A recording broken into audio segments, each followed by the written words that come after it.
What is up, party people? Welcome to PowerPoint Night. This is our like fourth or fifth, I think. We've been doing this for a while. Very exciting to be doing this with y'all. In just a second, I will be getting my shit set up, and we will jump right into it. So thank you so much for joining, especially if you came from TikTok, and we will get right into it. I'm gonna go ahead and jump into the call.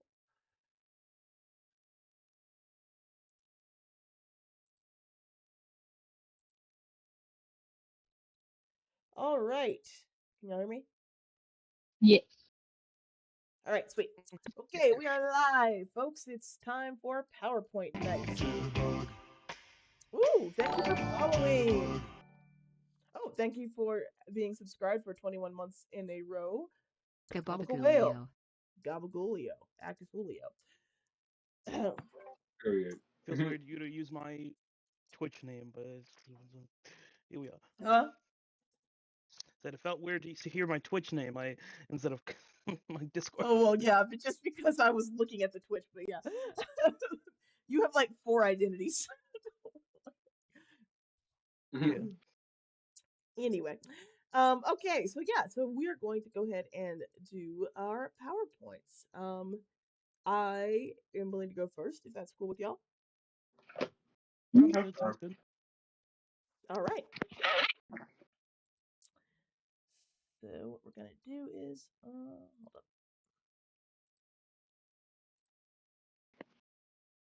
Basically, what we're gonna do is dance.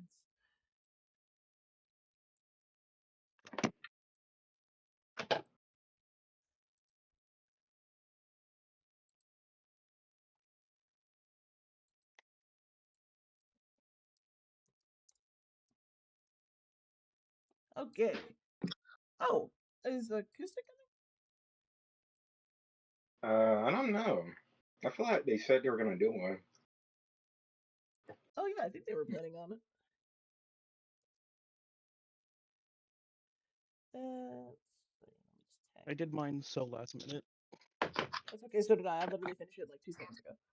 I'm still doing mine right now. I'm not gonna lie. I'm cool with going next.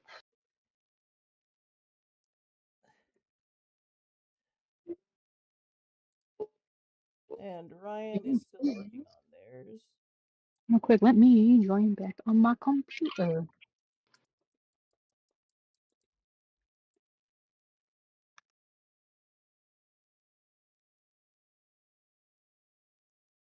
I fear the rabbits may have claimed them. I think they would be especially interested in this subject. But regardless, I'm going to just launch right into it. So we are rating the Sims DLC, Sims 4 DLC.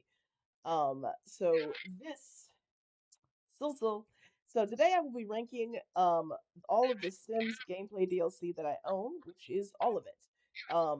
So when I say gameplay DLC, I am talking about game packs and what's the other type called? Fuck. Again, I wish Acoustic was here. There's 2 major packs. There's gameplay packs and expansion packs, which are slightly different. For some obscure reasons, I'm sure Acoustic could give a more specific reason for what's the distinction. But basically, I have all of the major packs, all of the things that contain like a neighborhood. I have. So we're ranking them. Acoustic, where are you? Acoustic, We need if you you. can hear us. Please save us. Pull up, girl. Pull Like up. they're the only person as autistic about Sims as I am. Like when the world needed them most, they vanished. um, Foreshadowing, if you will. yes. Okay. So anyway, today we're gonna be ranking all the Sims gameplay DLC that I own, which is all of it. It will not include stuff packs and clutter unless I feel like it. Which it did not include stuff packs or clutter because I did not have time, and that's not as important anyway. So first we're gonna start with expansion packs. All right, expansion packs. They're also like in order of release for the most part, so we're gonna start from the beginning. So Get to Work, I think, was one of the first expansion packs. I would rank that a 5 out of 10. it was kind of cool to be able to visit workplaces instead of them just being rabbit holes. But it's not super expansive, and I don't use it as much. It is used as a base for some really cool mods, though. So it's useful for like the base. Uh, oh, hold on, one second. Sorry. I don't know how I feel about that X-ray. Yeah, that's a weird X-ray. Hang on.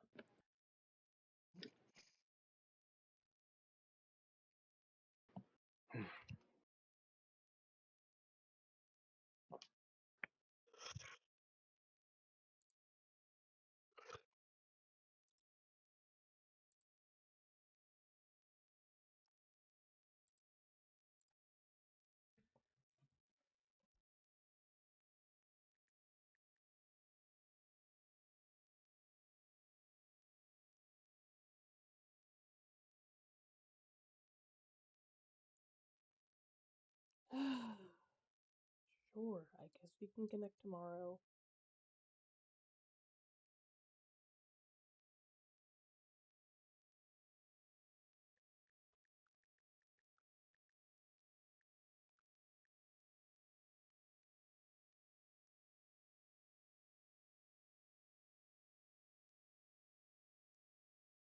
Hey, if you're seeing this, I'm currently live on Twitch and we are having our monthly PowerPoint night.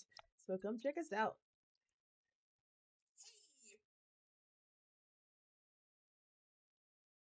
Magic Treehouse by Mary Pope Osborne has been adapted as a graphic novel.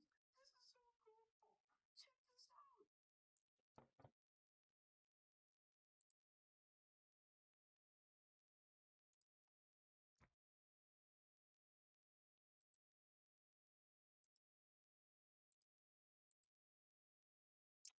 Okay, sorry about that. We're back in business. Okay, anyway, so yeah, so anyway, get to work. Again, it's kind of nice that they are workplaces instead of just rabbit holes, but it's not for every job, and there are more jobs that I wish they had included in it. So it's like just okay. Can y'all hear me? Yeah, Okay. understandable. Yep. Okay. Get together. Get together is a solid 3 out of 10. I'm gonna be so real. I never used this one. I think I've used a club like once. It included some dancing skill and some build objects, which were kind of fun. It has dance floors and stuff, but I just do not use the club aspect at all. Like I just you can it makes it so you can like form clubs, you can join existing clubs and stuff like that. I ain't got time for all that. I I can stop. trust. I don't trust this friend group here. Yeah. Mhm. City Verdict, living. give me my money back. Yeah, basically. City living. Although there are some where that really is truly the verdict. I mean, there are some that really get to me. But anyway, city living. City living is pretty solid. Don't worry, you haven't missed that much. Oh, hi Achilles. That was a long time no see. Hi Coda. Yes. So this is the different DLC for Sims that I have. Which I have all of the DLC, all of the gameplay DLC, not necessarily all of the clutter and stuff packs, but all of the game and expansion packs I have. Because I'm just a completionist, and I hate to see the neighborhoods grayed out. So, everything. Hey, right guy. All right. Anyway, so city living, I gave that a 6 out of 10. It's pretty solid. I don't really use the apartments much, but they're good for storytelling purposes. Um, the cultural festivals and the new recipes are lots of fun. So this is where they started introducing a lot of like new cultural festivals from different parts of the world and different recipes from different parts of the world. So you got to learn a little bit more about like traditional like Brazilian dishes and stuff like that, which was that was fun to just have like a little bit of a cultural educational element. Okay, that's nice. Yeah. Nice and Cats and inclusive. dogs. Yeah. Cats and dogs. 6 out of 10. I might be able to bump that up to a 7. Pets are fun, but I wish that you could fully interact with them as Sims since they take up a family slot. So what I mean by that is you are limited to 8 slots in a family unless you use cheats, which I do. But like theoretically, you're limited to 8, and the animals take up a slot as if they are a person, but you cannot play them as a person. Like you cannot select the dog and do actions as the dog, and I think you could in Sims 2 and 3. I'm pretty sure. Yeah, that pissed So me off. That pissed. yes, oh yeah. I got that So, one. That's like the one. Sorry. go ahead. No, go ahead. That's one of the few like packs I have for Sims 4. It's like, oh, that's cool. I can make pets, and I like made like Becky at the time, and I was just like, what do you mean I can't make her interact with shit? What do you mean I can just look at her? Like, Yeah, like I you want can. her to cause violence. Yeah, like you can play with them, but like you can't have them just do things autonomously, which is annoying to me. Um, the fact that the fact that there's extra pet related DLC like hamsters and stuff that are locked behind a different paywall is some bullshit. Typical EA. Seasons 7 out of 10. Weather makes for more dynamic gameplay, and I like it a lot. I like that the different neighborhoods have different like climates and stuff. I do have to turn off weather effects sometimes, as in like the effects that the weather has on the Sims, because Sims are very stupid. Too stupid to go inside before they freeze or burn to death. So I've had many Sims succumb to freezing or heat stroke because they were too dumb to just go inside their fucking houses. Because the Sims AI Ooh. is just hysterically bad. So yeah, but thankfully there's a setting where you can just turn off weather having deadly effects on people, so you can still have the seasons, but it just won't have deadly effects, which is very nice. And having the holidays and stuff can be fun, but can also be a little annoying. I wish that you could like sort of um turn the holidays on or off per family, because like you can change the holidays around or make new ones, but like the holiday will apply to like the whole neighborhood as opposed to being just for the family. So it's like, what if I want to make a Jewish family celebrate Hanukkah, but not necessarily the whole neighborhood celebrate Hanukkah? It's a little clunky, and I wish they had incorporated it a little better. All right, Get Famous. Okay. That's a 7 out of 10 again. It's a fun one for storytelling, even though I don't use it as often. Being able to have VIP access VIP areas and restaurants and stuff is kind of cool.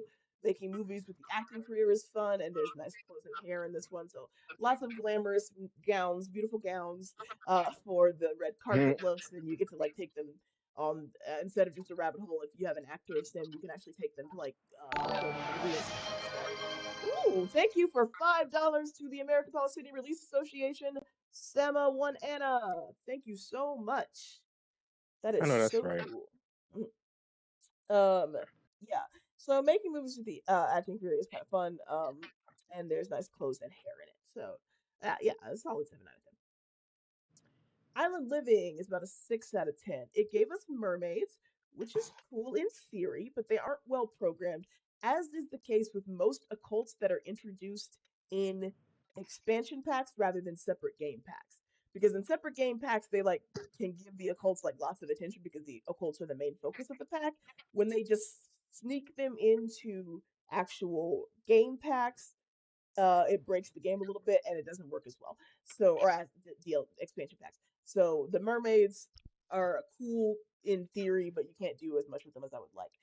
I do enjoy when a pack focuses on non-white communities and gives us more ethnically diverse Sims. So Island Living had a lot of Polynesian coded Sims, which was really cool. Okay.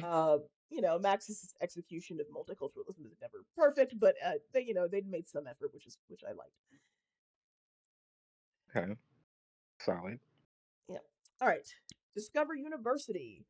5 out of 10. I wish it was more interesting than it is. It's kind of fun to send my Sims to college, but only for certain runs. Like if I'm doing like a particular story with a particular family, it can be fun, but it's not like my first thought because it's not like the most fun ever. The dorm designs are kind of nice though. I like Is debt included in the expansion pack? those. That's actually a good question. I think you can get loans, so debt might be included. Actually, now that I think about it. Oh God. Because I do, yeah, you can also apply for scholarships and stuff.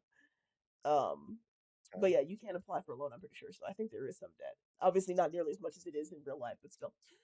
Um, Eco Lifestyle. Ooh, I forgot to change the title on this, but Eco Lifestyle. I don't use it as much. Tracking the carbon footprint of your town is annoying and tedious. This guy right here, though, this townie, I think he's got like two lesbian moms, who are nice little old ladies that run like a little shop. So that's cool. Um, Um, yeah, because each of these packs will introduce a few new townies, which is fun. It has some cool furniture. The fabrication can be fun. Like fabrication allows you to like upcycle stuff into furniture, which can be fun. You can also make like candles and other things, which can pair well, especially if you have like an artisan like business for like businesses and hobbies, which we'll get to in a second. Um, I probably should do more with the neighborhood action plans, which are options to like vote for things. But I don't. I just don't bother with it because again, it's a little tedious to me. Snowy Escape. Hmm. Again, do not use this that much. I do like the new town. It makes for a cool vacation spot, and again, it has more cultural stuff. But overall, I like this one has more like Japanese coded Sims. But overall, I don't use it that much. 4 out of 10. Cottage Okay. Living, 8 out of 10. One of my favorites. I really like playing with family farms, raising animals, making goods to sell, and it pairs really well with businesses and hobbies. So with Cottage Living and the ranch one and businesses and hobbies, you can have like a whole fucking family farm, and you can like make and sell not yet, Nina. And you can like make and sell the different goods that you can make. Like you can have honey and milk. You can have wool, which can be used to make clothes. You can have chickens. You can sell eggs. I think you can make mayonnaise. So there's lots of options for that. So I really do enjoy cottage living a lot. That was one of my favorites. It's kind of like Stardew Valley adjacent. Okay. And did you say you can make clothes? A little to some extent. I think you can use the wool to make like little hats and stuff for your like pets and stuff, if I recall correctly. Oh, that's cool. Yeah, you can also have a pet llama, which is nice. Um, Ooh. Okay. High school years, 7 out of 10. Lots of fun outfits and hair were included with this pack.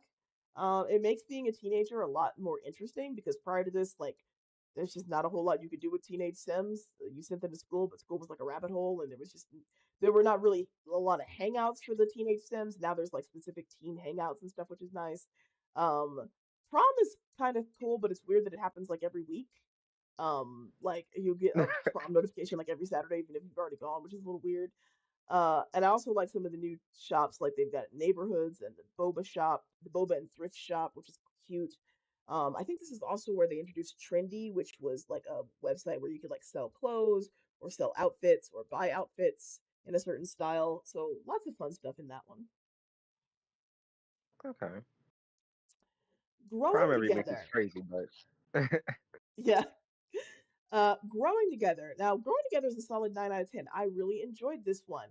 It had instant points for being the first pack to where the trailer centered around a black family, which people were super normal about, and an of openly trans course. character. Sure. They were.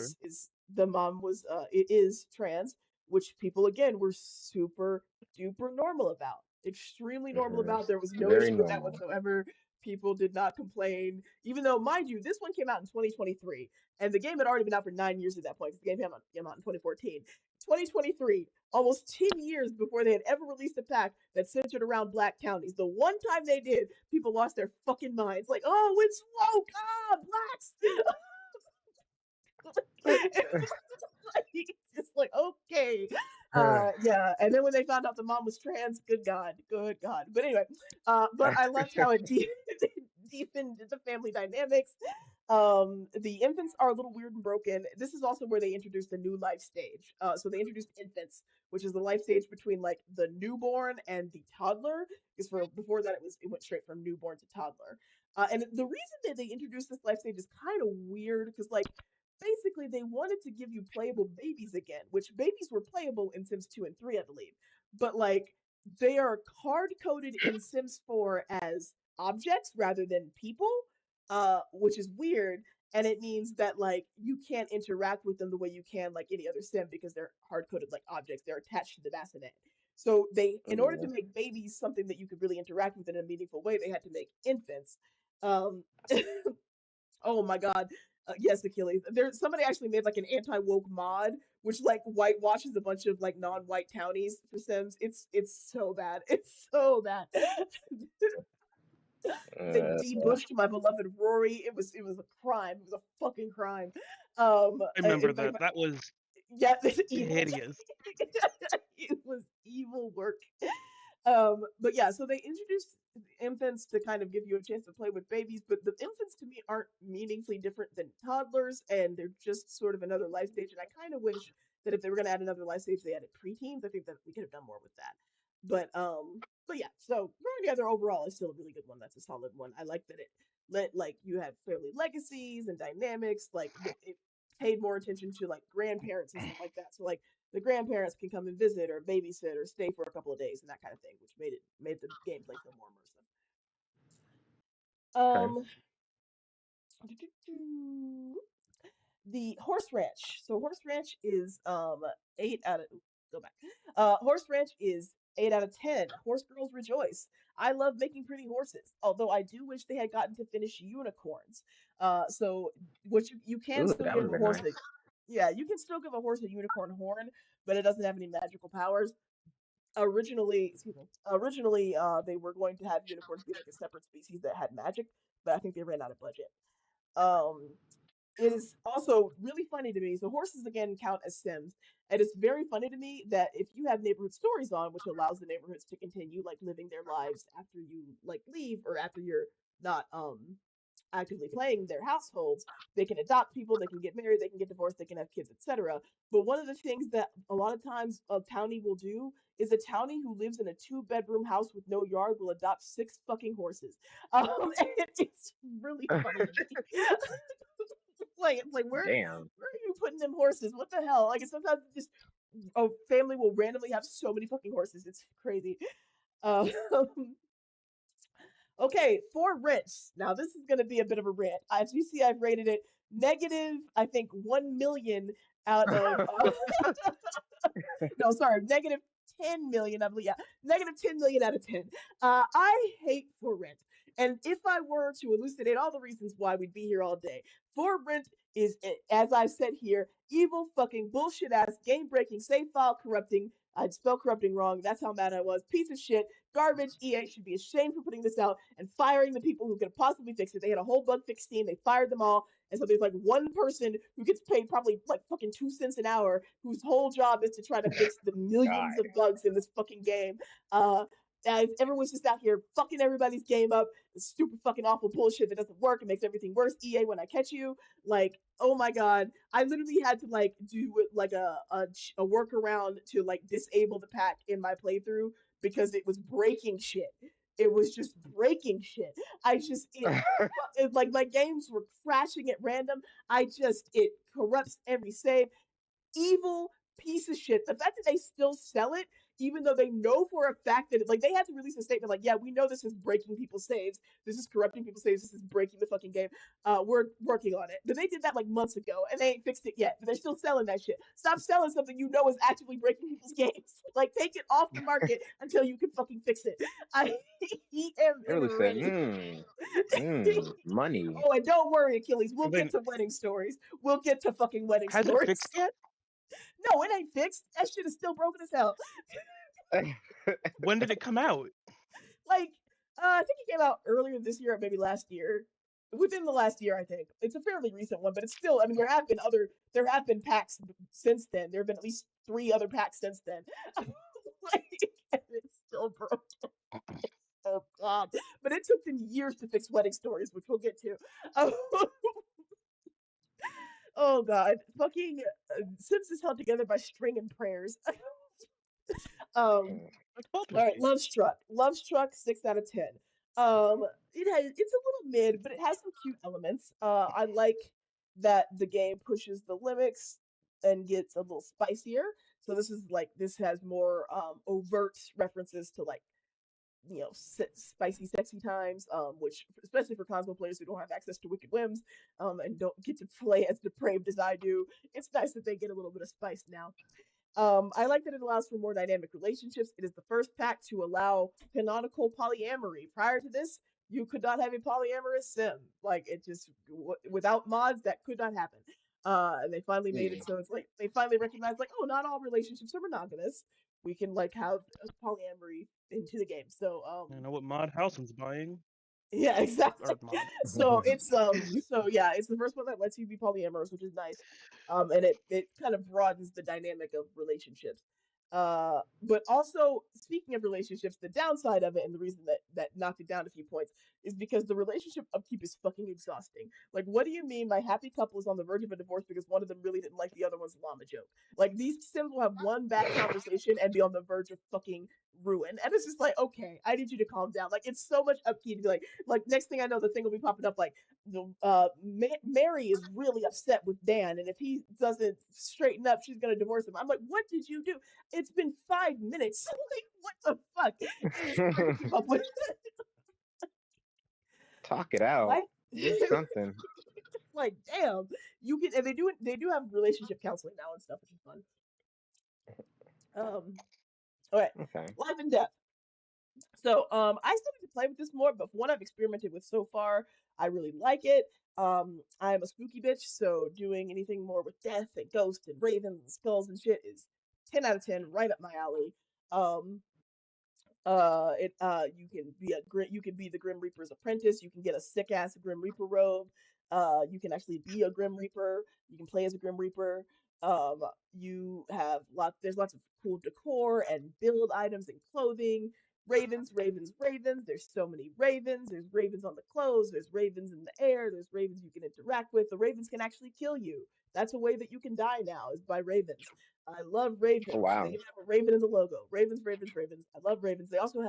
They have heirlooms. You can set up a family heirloom and pass it down through generations. You can have a last will and testament. You can have a cemetery. You can go visit grandma. You can play as a ghost. Like, so many options. It really expanded gameplay. I like it a lot.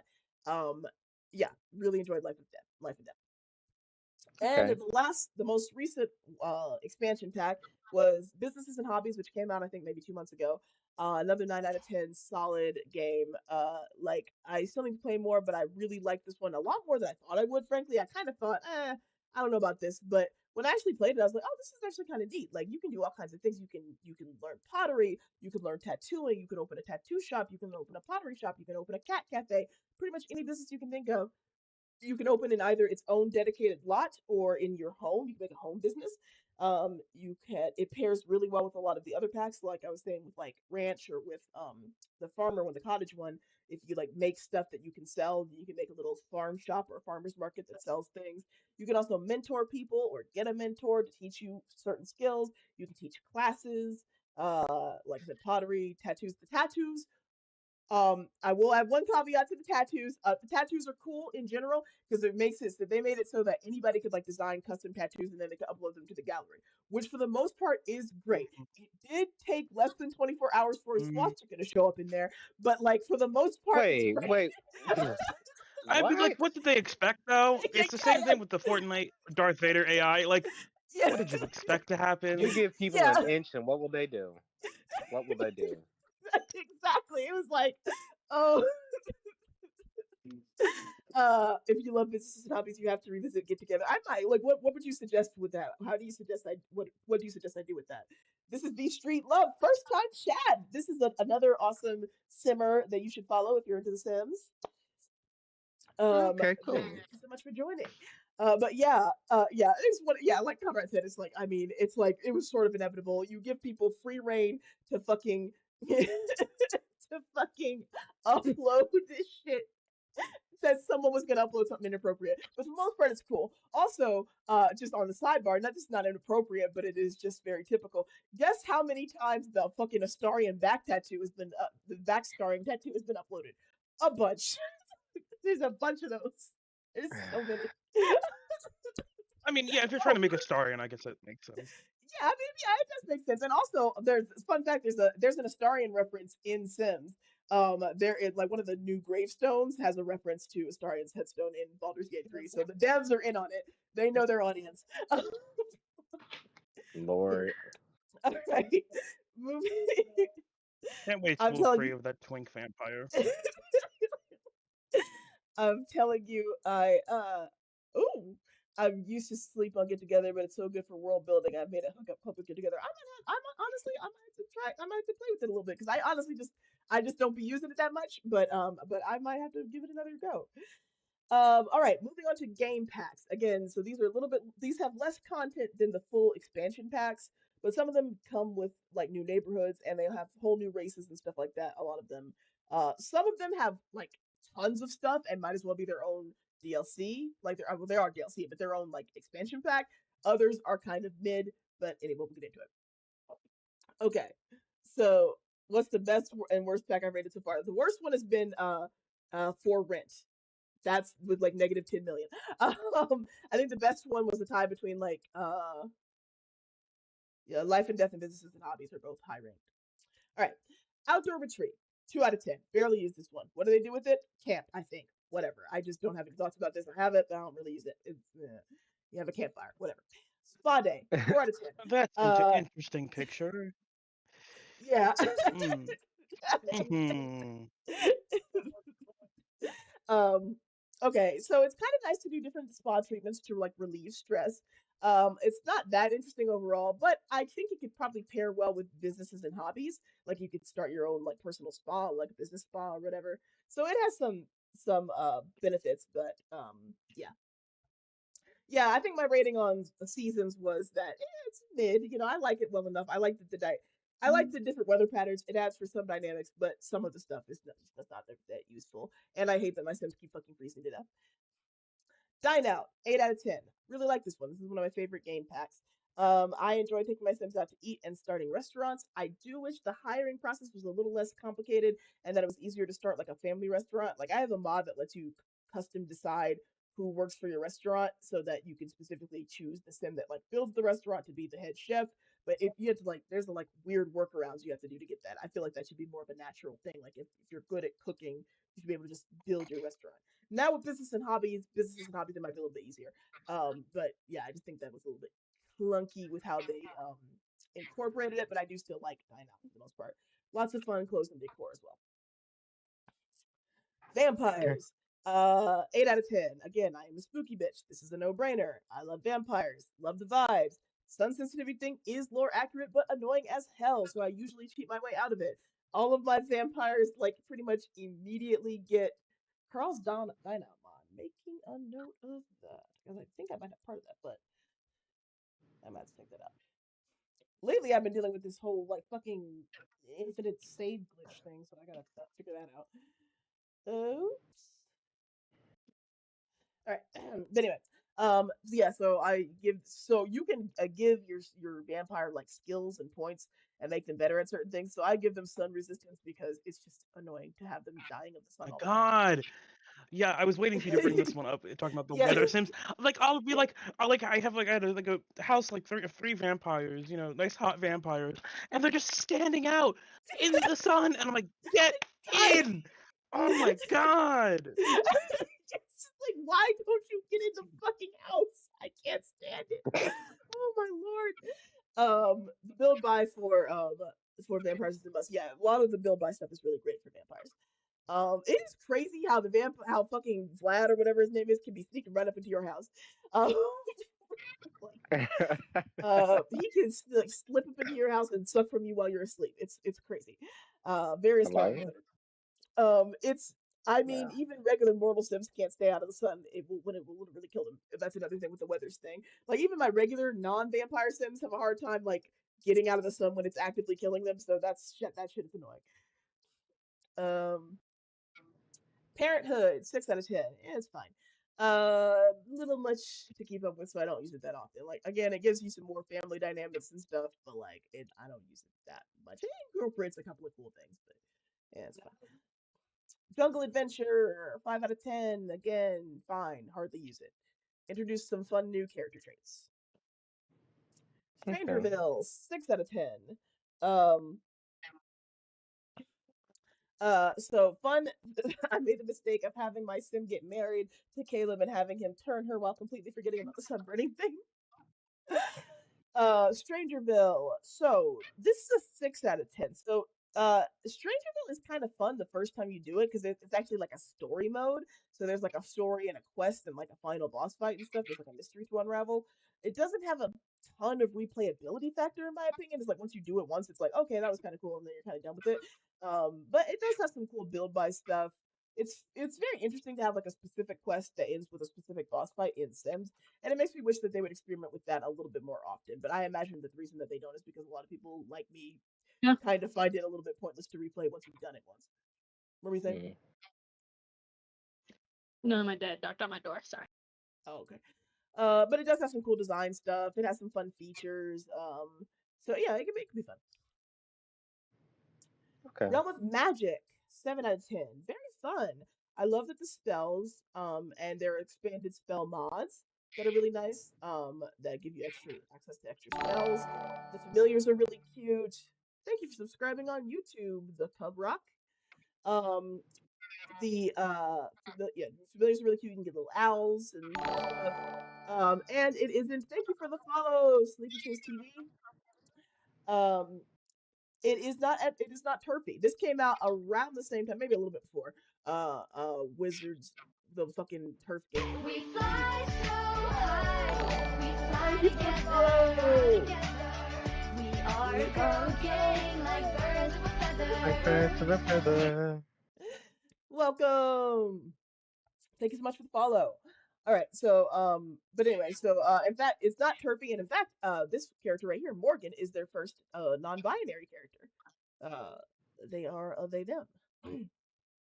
Period. What? What? Huh?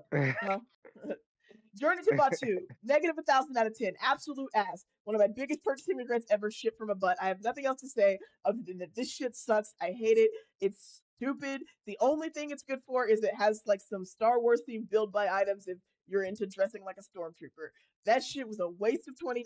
Thankfully, I only paid $20 for it, but it's shit. It's ass. Would not recommend. 0 out Only of 10. $20. Garbage. Good Yeah. God. A waste of $20. I am like there's other than like for rent. I don't think there's a pack that I like despise myself for having bought more than this shit. Like garbage. Like, I cursed my was it? fucking completion. It was only $20. So This was 20. yeah, yeah. I mean, well, for Sims that's cheap because most of their packs are like $40. Yeah. Yeah, I think the packs I've gotten, I just wait for them to go on sale. Like I think that's Yeah, like I usually get mine on sale as vampire well. one. It's like $1.99. Ooh, damn, I didn't get for that cheap, but yeah, I usually get mine on sale as well. Mhm. The pack isn't that pack isn't worth the nails on my left fingers, let alone $20. Yeah, it's garbage. It doesn't even give you a permanent neighborhood. You can visit Batu, but you can't live there. So what's the fucking point? It's shit. It makes me mad. It's garbage. I hate it. Is there a gardening Sims version out there somewhere? So it's funny you should ask. You can. I mean, there is gardening already in The Sims, but I'm pretty sure that the next pack that they're introducing, that I think that one has a lot of gardening focused stuff, and it's got fairies. It's got new occult. Now, when we add occults to Who's game a packs, as I said fairy? with the mermaids, sometimes that don't work out too well. So I'm a little nervous about the fairies because every time they've added an occult to a fucking expansion pack rather than its own separate game pack, it like aliens and mermaids are hella broken compared to like all of the other occults. So I don't know about the fairies. We'll see, but we'll see. Dream Home Decorator, 4 out of 10. It's fine. Just got it for the build stuff, really, because I was getting stuff from the gallery, and a lot of it uses the build stuff from this. So I was like, okay, fine, I'll use it. But like, I don't really care that much. I love this gay couple there. I know, like this gay ass couple right here. She knows what they are. Look at how gay they are. I love it. Wedding Stories, 2 out of 10. And again, I hate to say it because lesbians on the cover, that's great, right? But like, oh my lord, it's so broken. Up until For Rent, it's probably the most broken pack they've ever released. Ghost is the first time they've done a Colts right in an expansion pack, so I'm cautiously optimistic. That's true. They did Ghost pretty well. My Wedding Stories, deeply broken. Again, great in theory. I like that it introduced new wedding dresses and stuff like that, but it's so fucking broken. I don't think I've ever had a single wedding go to plan. When I say I don't think yeah, it works better now, but it's still not great. And when it was released, it was extremely broken, and it's now only kind of broken. But I still don't think I've ever had a wedding go off without a hitch. For a while, my dogs kept getting possessed by the devil and stretched out to human length. The AI wasn't working. They never went where I wanted them to go for the wedding ceremony stuff, or they'd get stuck and they wouldn't be able to find the cake. Finding the wedding cake and assigning the wedding cake was a whole fucking process.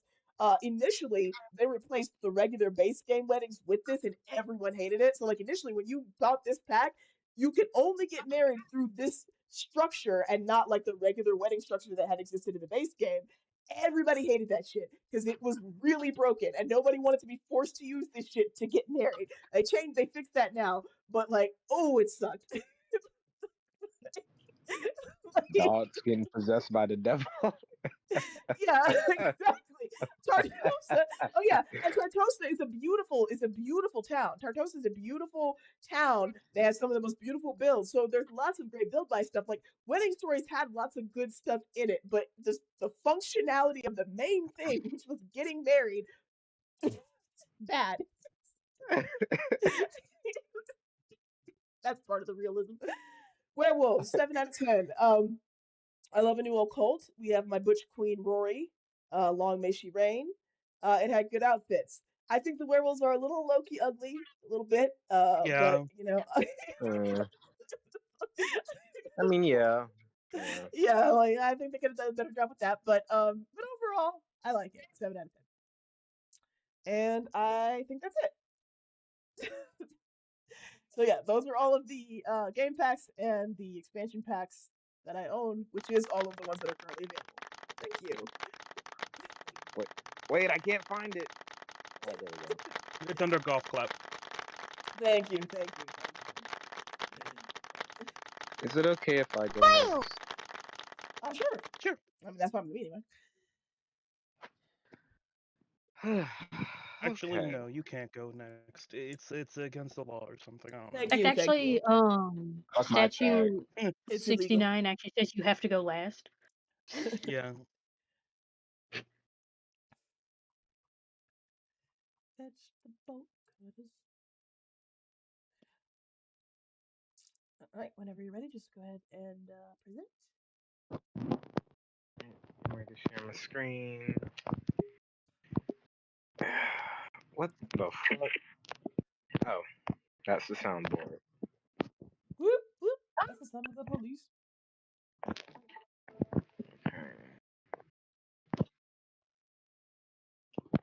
Whoa. No, nobody looked.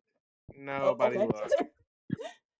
God damn it. I didn't mean Hold Well, on. don't worry, I didn't see it. I didn't click on it, so nobody saw anything. God damn it. You doing this shit on my phone? Good God. Hold on. Yeah, what? Yeah, that is a choice. Fuck.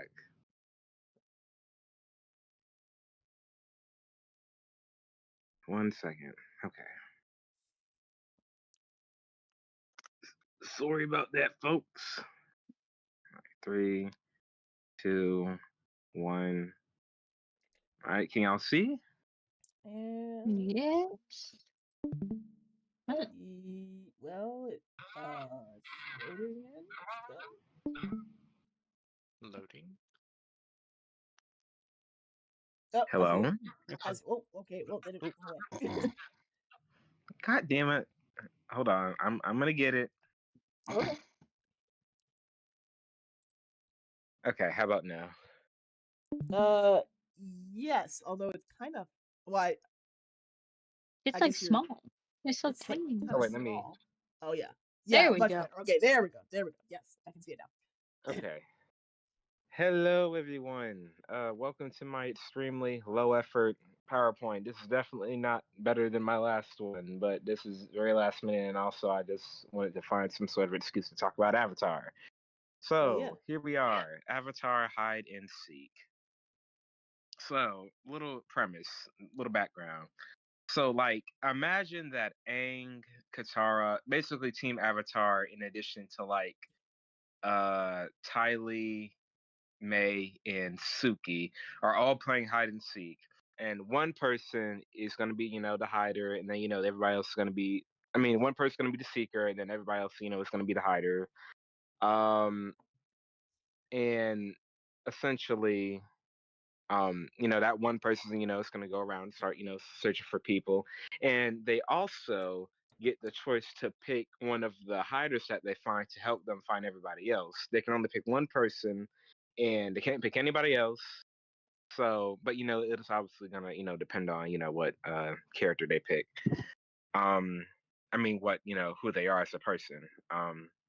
Also, let me, if you don't mind, I'm gonna put my phone on Do Not Disturb, and we are going to move on. Aang. Okay, so Aang. Um, Aang just wins. Like, he this is gonna be taking place after book 3. I mean, Aang's just gonna win. He's the Avatar. Like he can use seismic sense to detect people when they're moving. He can literally fly with his fucking glider. He can, I mean, he can propel himself upwards to get a better view with, maybe like a water pillar. He can, like, he can basically do everything else that the other people are going to be doing on this list. Um, and also in regards to who I think he would pick to like help him find other people, not that he needs help, I feel like he would pick Katara for obvious reasons. Obviously, they're in love or whatever, so she's like, "Hey, Katara, help me out." Even though, again, he doesn't need help, but because it's gonna be fun and they get to spend some time together. You know, it's gonna be cool. And if Aang, for whatever reason, I don't know how, but if for whatever reason Aang loses, I feel like he would be a very good sport about it. It's like no big deal. I just wanted to have fun. That's what this all. That's what this is all about. And as a matter of fact, I think Aang might actually like hold back a little bit, just so it would be more fun for him instead of just being, you know, the almighty powerful avatar in that moment. Just he just wants to have fun. Katara. Katara. I think Katara would be a like a kind of like a mediocre seeker. Like, of course, she will be able to propel herself up with some water, like a water pillar to like get like a good view of the area where she's looking for people. Um in regards to like chasing the hiders, like maybe she finds someone and they start running away because in this scenario where they're hiding and seeking, you actually have to like tag them in order for them to be like officially caught. So like I know like multiple times in the show we see where Katara use like this one move with like the water tentacles, like the octopus thing, and she can use that to grab people and just boom, you're caught. Um and as for a hider, I mean, I think she could use like some sort of like water submersion type move to basically like hide underwater so nobody can see her. I think she did like remember that one time where they had to get over that, it wasn't like a bridge, but it's like they need to get across someplace, and she literally put like this entire like I'm pretty sure that was Katara who put like this entire like water bubble around Appa and the gang, and they just swam under it. It's like okay, well, period. I think she would be a solid hider. In regards to like running away, I mean, of course, she has waterbending. She will be able to fight back. But in regards to if she'll get caught, I'll give her about like a 7 out of 10. Sokka. Uh, oh wait, fuck, I forgot to tell who Katara would pick to help her. I think Katara would probably just pick Aang. Same reasons for why I said Aang would pick Katara.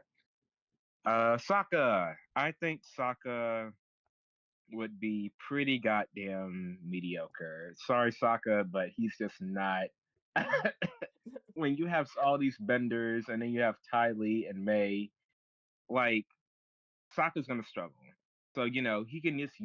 I don't know how he would even use his boomerang. Maybe he'll throw it and he'll get lucky.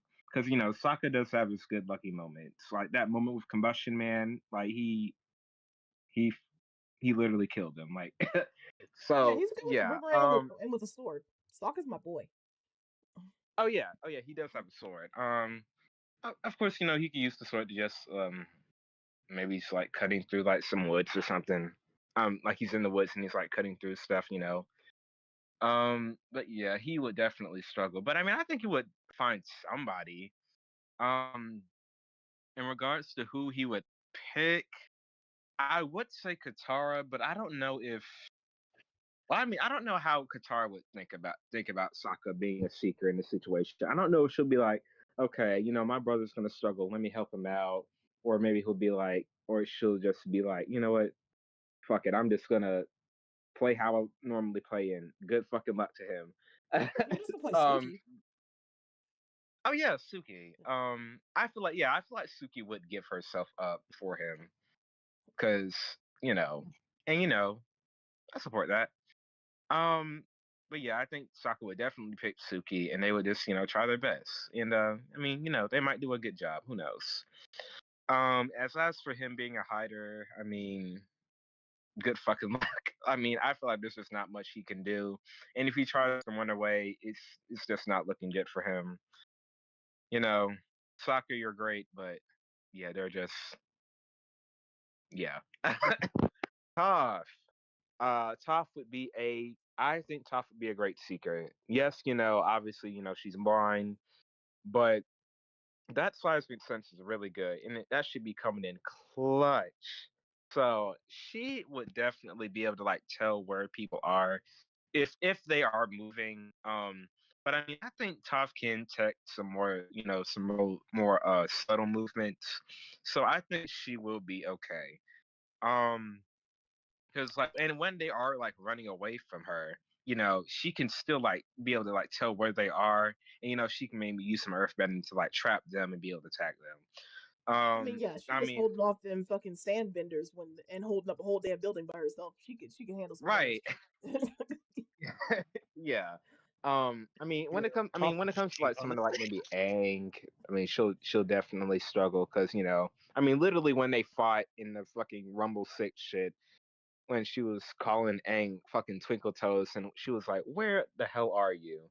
And Aang was just floating up in the air, and then he just fucking blew her away off the fucking ring, and she just didn't know what the fuck happened. But yeah, but aside from that, I think she would do pretty solid with that. Her as a hider.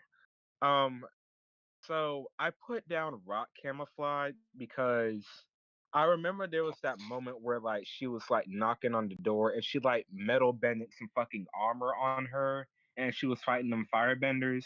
And I remember when Aang was trying to like hide from Combustion Man and he like put himself in like like the rocks that were on the like he like morphed himself within the rocks and was like hiding in it and then he popped out of it with rocks all over him. So I'm like, okay, well, she could do something like that.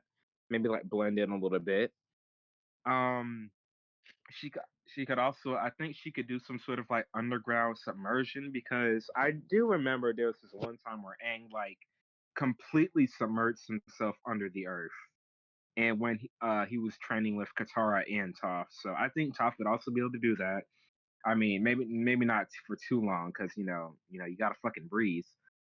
um, but yeah, I feel like she would do all right. I mean, in the chase part of it, I'm not sure how well she would do because at the end of the day, she still can't see.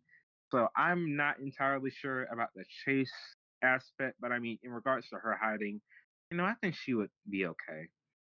In regards to who she would pick, I think she would pick no one because she's tough. Like it's like, girl, fuck y'all. I can do this shit by myself. Yeah, so she's not picking anyone. It's like I'm tough. I'm Melon Lord. I'm the greatest Earthbender in the world. Fuck out of here.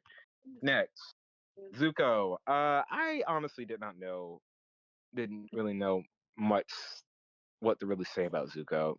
Obviously we all know he's a firebender, but in regards to what he could do, it's like I just didn't know because it's like firebending. I feel like out of all the elements, doesn't have mm, well, I don't want to say it doesn't have as much utility, but maybe in this specific scenario, I feel like it's like, what exactly could you do aside from like hurt somebody?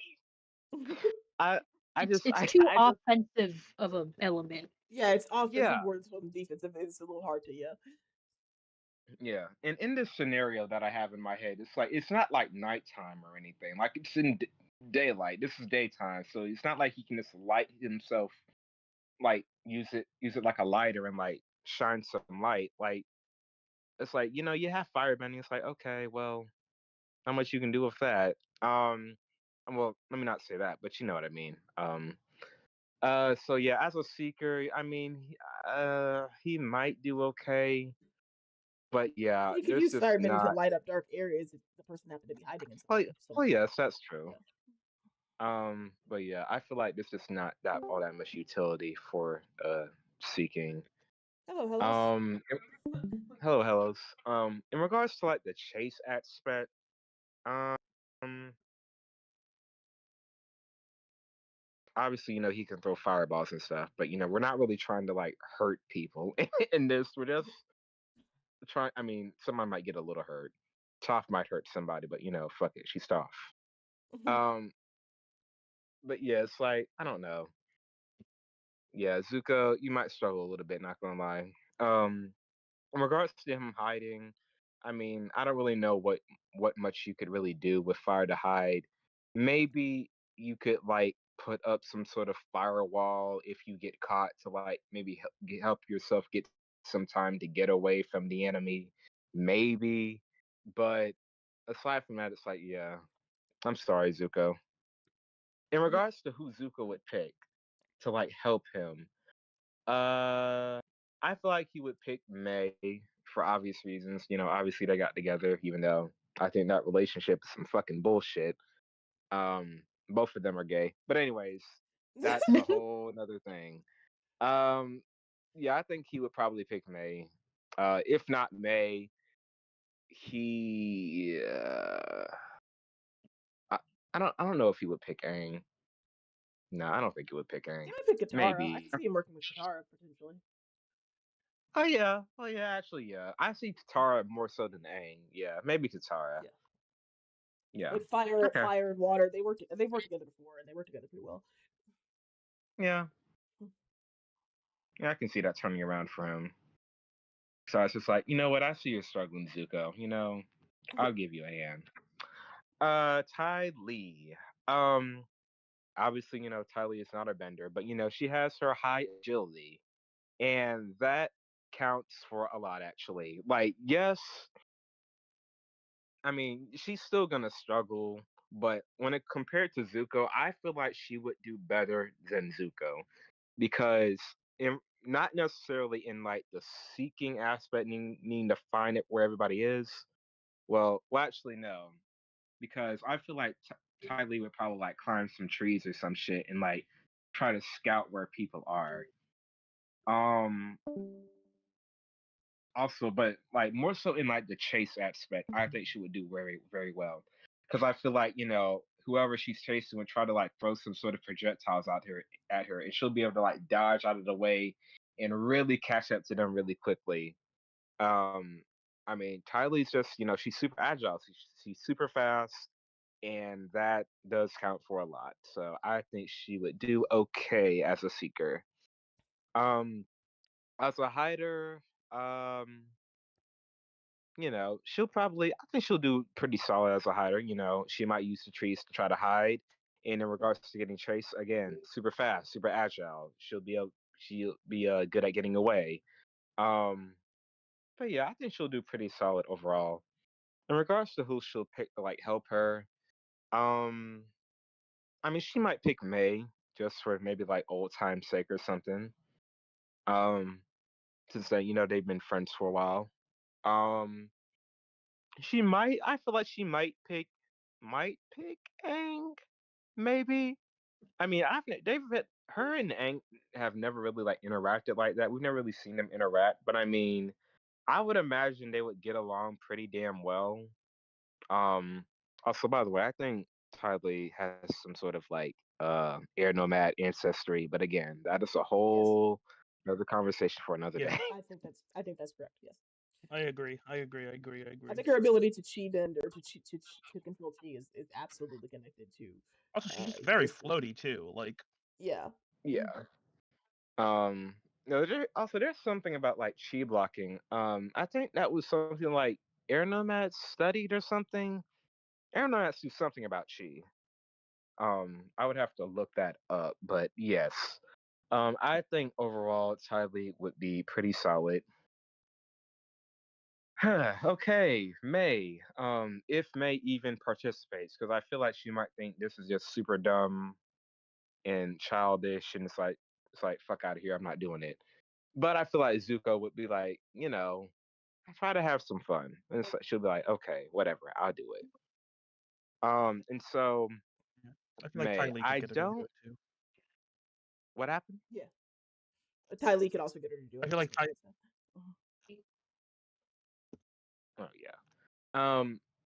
May, I feel like I don't think she would do the best. I feel like Zuko might like give himself up to like maybe help her out. She'd be like, hey, he'll be like, hey, I can help you. Um, like Once she might not again, even like have to Zuko, her find. skill is very offensive. So like, Yeah, and yeah, like she very throws offensive. knives, which Yeah, I mean she's good at what she does. Like she doesn't fuck around. oh yeah, she's very Um, good. But when your goal is not to kill people, then it's a little bit trickier. yeah.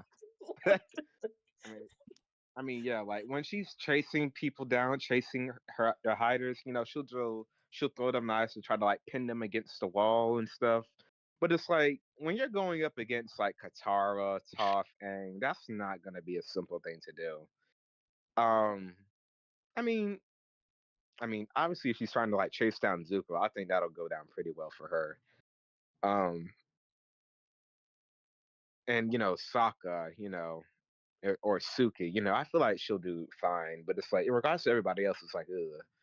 I don't know, girl. I don't know. Um, hiding. I I feel like it depends on what her surroundings is, because I know she wears like very dark clothes, so maybe that might help. But then again, like if you're in like a forest or something where there's like green shit everywhere, I don't know how helpful that might actually be. So yeah, I don't think she'll do super well. And in regards to who she'll pick to help her once she finds them, she'll probably just pick Zuko. Um, maybe Ty Lee, maybe. Um, but yeah. And last but not least, we have Suki. Suki is another one. Not a bender, but she can still do some stuff. I feel like she definitely does have high agility. Maybe not as good as Ty Lee, but high agility nevertheless. Um, I feel like she would be like similar to Ty Lee, but not as good. Not terrible, but also not great. Like pretty average. In the chase aspect, um, again, similar to Ty Lee, good agility, maybe able to dodge out of some moves. I feel like she's a quick runner, so I feel like she might be okay in the chase department. As for her hiding, um, she in this scenario, she would be wearing her Kyoshi warrior outfit, which is green, and I feel like that might help her blend in. Although she does have those uh like yellowy bits and her brown hair and the white makeup, but it really just depends on how she does it. So she might be okay as a hider. In regards to who she'll pick to help her, um, she could pick Sokka, but I feel like she might actually just be like, "Sorry, Sokka, but I really need some. I want to win. Just need somebody who will actually be able to help me." which does sound kind of cruel, but it's like I feel like Sokka will understand. Maybe Suki might pick. I feel like she might pick Tara. I feel like her would get along well. Oh, she might pick Ty Lee actually, because I know Ty Lee did become a Kyoshi warrior at the end, and she might be like, hey, let's see if we can find some people together, and I love that for them. Um, and yeah, that is the end of my PowerPoint. Thank you very much.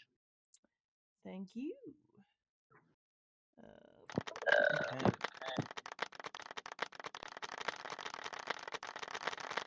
Thank you, thank you, thank you. I will go next. All right. Where's the fucking present button? I swear to God. Can you see my screen? Yes. Ooh, 1 second, let me click it.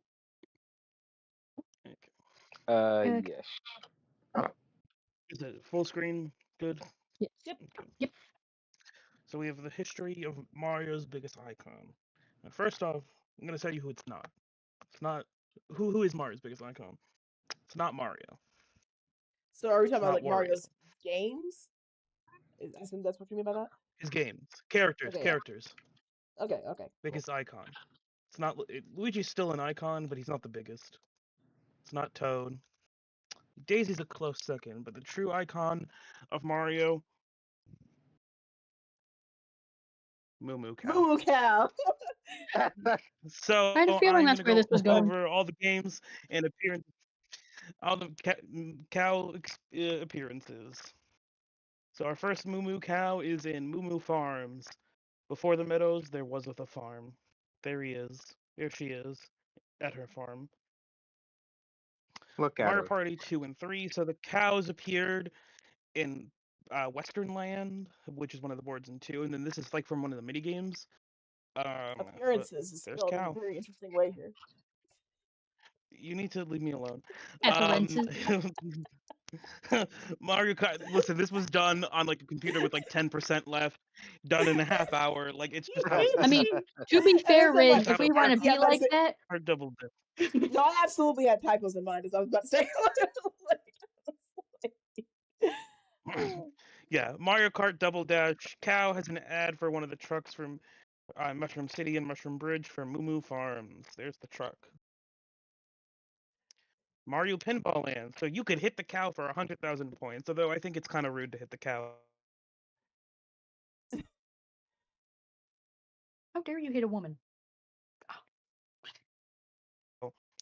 Despicable. hit the Now not here hit we the have the cow. true blossom of an icon, Mario Kart Wii, and we have Moo Moo Meadows. She truly became an icon here, in my opinion. And Moonview Highway also has ads for Moo Moo.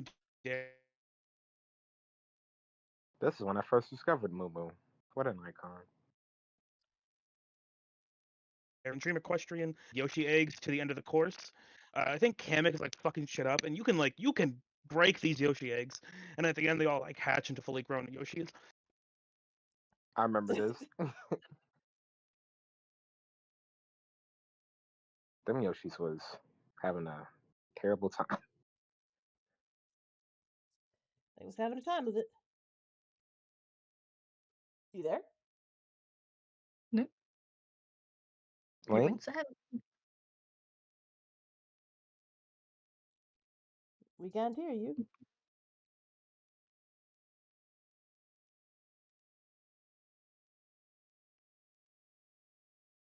Comrade? Oh, Oh. Comrade? Oh, Yeah? we're going Hello? down. Yeah, you totally cut out for a second. We did not hear you for like the last minute. Where? Here? Yeah, Yes. this is the last You- slide we heard. Yeah. Okay, so We were Mario showing the Kart Olympic 7, Games. you know, her empire of dairy was found in Coconut Mall.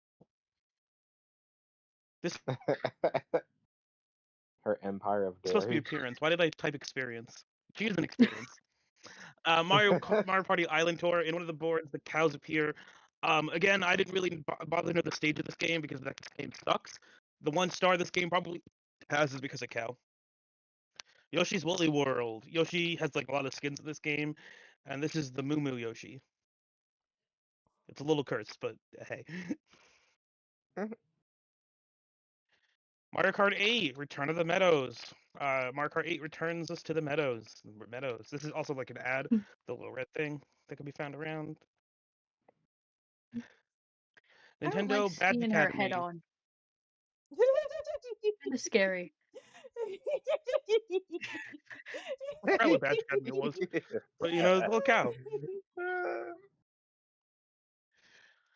Minecraft. So Mario textures were added to Minecraft, and you can make the cow a Moo Moo cow. Oh, I think nice. it also affects the mushrooms. They look more like the Moo Moo cow, but you know, there she is, slaying. Girl boss. So Cow Car, Go Moo Moo, and Vroom Vroom from Yoshi's Crafted World. I forgot why you use cars in this game, but I guess you have alternate car skins, and one of them is cow. Hell yeah. Mario Kart Tour. Mies can honor the cow by wearing the Moo Moo suit. Honor her by Great. wearing her skin. Not What? really. How Not really. honoring? It is made of like plastic. I don't think it's her skin. It's honoring her by wearing her racer outfit. Mario Kart Home Circuit. It came up as an image. I don't know where this would appear. Luigi's next to the cows. Moo Moo. Momo. We have Mario Kart 8 Deluxe booster courses. They added the Moo Moo suit to from the DLC. I put this as a separate thing because the Wii. I'm counting the Wii and the Switch version as different things because this is not on the Wii version. But you got new outfits, and the Moo Moo suit was one of them. And now, I believe lastly, Super Mario Party Jamboree. Western Land makes a return, and so do the cows. In a much higher resolution. Look at them. Look at their beauty. Look at their HD beauty. Their beauty, their grace. And now the last one should be Mario Kart World. For the first time ever, you can play as the icon in full, not some lame Moo Moo suit, some cheap imitation. Look what they have to do to just a fraction of her power. She is an icon. She is the Moo Moo. I will. The She is. movement. I will say. I find it very funny because in like the Moo Moo Meadows like racetracks, there are like obstacles on the track, and I love like the very subtle implication that the Moo Moo cow's just like, I'm sick and tired of you fucks running me over. How about you try it for a change? Yeah. Praise the Moo Moo cow. And lastly, the mood board. That one Also where fun she's holding a fact. burger is very dark if you think about it. I mean, she can eat the burger too. Yeah. Also, We she got has a septum, bunch of therefore people- she is gay. Naturally. Yeah. I also love realizing cow isn't like the species of animal and is just like the gender of it. I took no questions watching Back in the Barnyard. I was like, yeah, cow. It's the species. But yeah, we got cow in a truck. We got cow Tokyo drifting. Cows. Cow. This is my religion, by the way. Your religion is Catholic? Moo. Yeah. And you do too for a change. That is the end of the slideshow. And that's on period. Yeah, I'm surprised I was able to get so much of this stuff done so quickly. I'll be yeah, this is actually pretty impressive like it, I considering like that you did it in like 5 minutes. I know, I'm sad my Catholic. Hold on, let me find my hand. Luckily, hold on. How do I do Maya likes your mood And- board pun. Thank you. How do I stop streaming? There we go. Beautiful.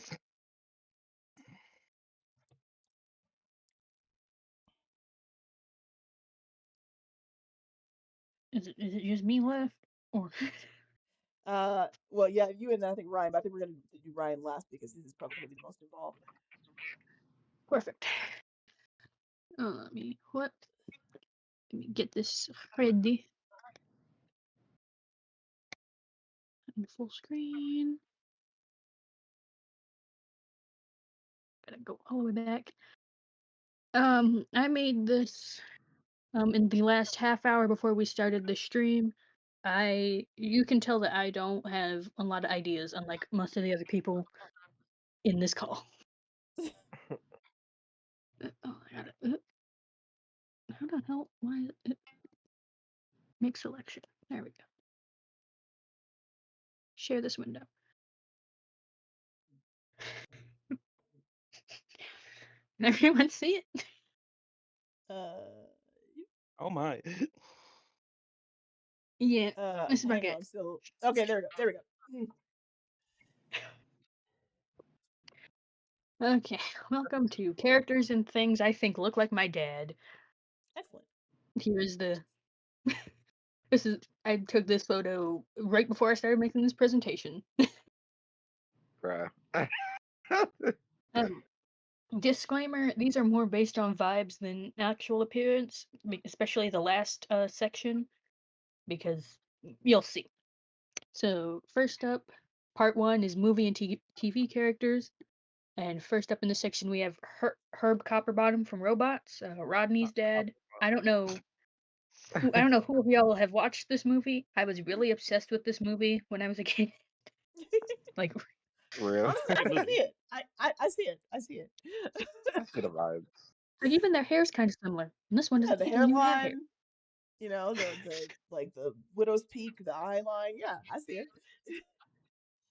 Yeah, I think that mostly a lot of what comes from this is the fact that he's the main character's dad. So I'm like, dad, duh.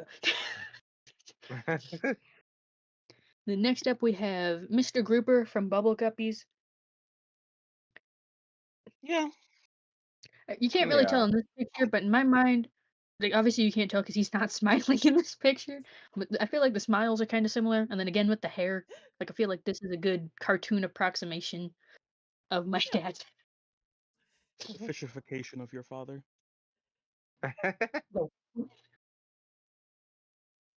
The next one is almost entirely because my dad was in the military. I don't even actually think they look much alike at all. The shadowy figure from Clone High. What? There's no visual resemblance here. It's just military, old white man in the military. My dad was in the military. It works. Close enough. Part 2 we have logos and mascots. It's getting interesting. First up we have the LG logo. Nah. Nah. You know what?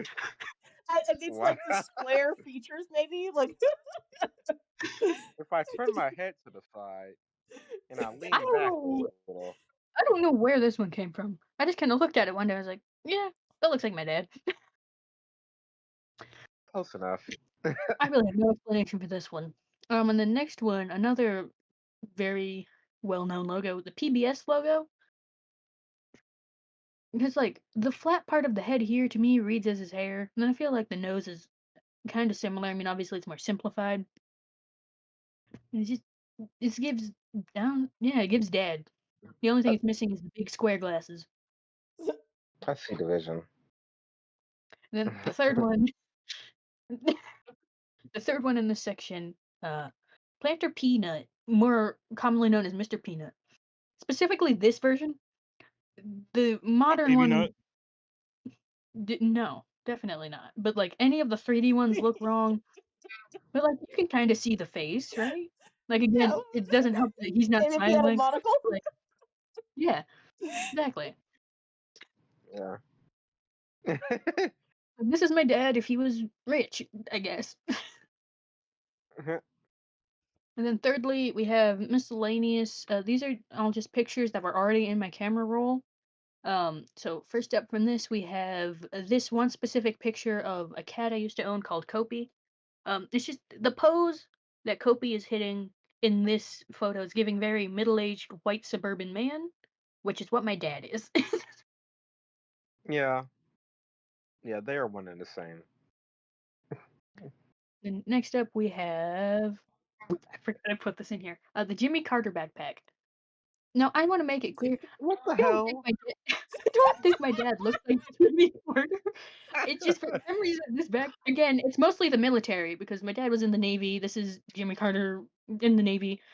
The two people don't look alike, but for some reason this backpack reads as my dad to me. And I actually forgot what the last one in here is, so we're all gonna be equally surprised. Oh yes, the 2025 Volkswagen Love bus. it. What?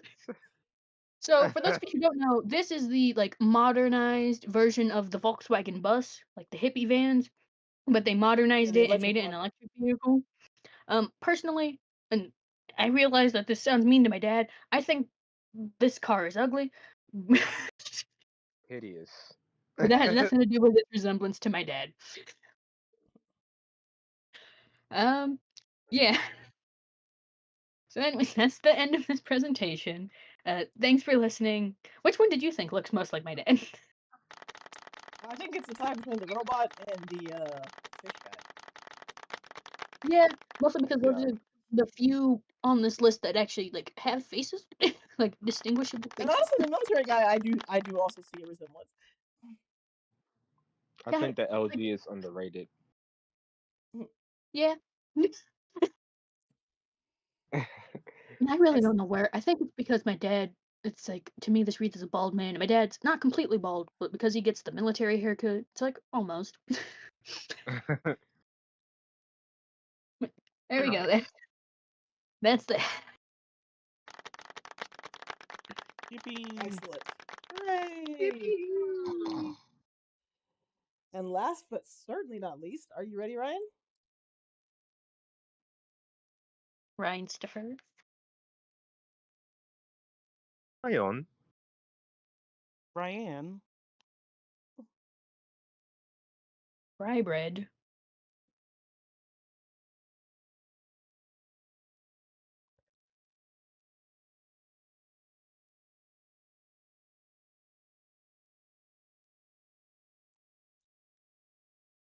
Do do do do do do do do do do do do do.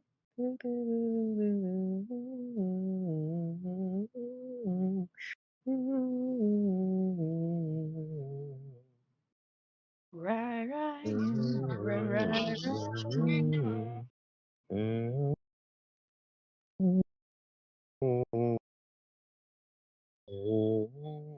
Ryan? Ryan. What is is every is everything After these okay? messages, we'll be right back.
I got so many tabs open.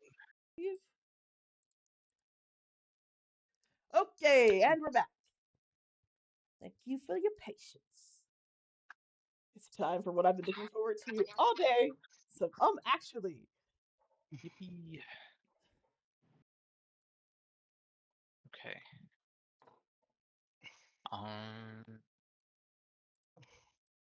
Why don't you just Alright, straight up watching an episode? nice. Hello. What is up? I've been working on this past few days. We're gonna be playing a little bit of a game called Actually. It's a game show. If you've seen it on Dropout, it's also free on YouTube. The earlier seasons, and I made it, but it's exclusively Baldur's Gate 3 trivia. What is it?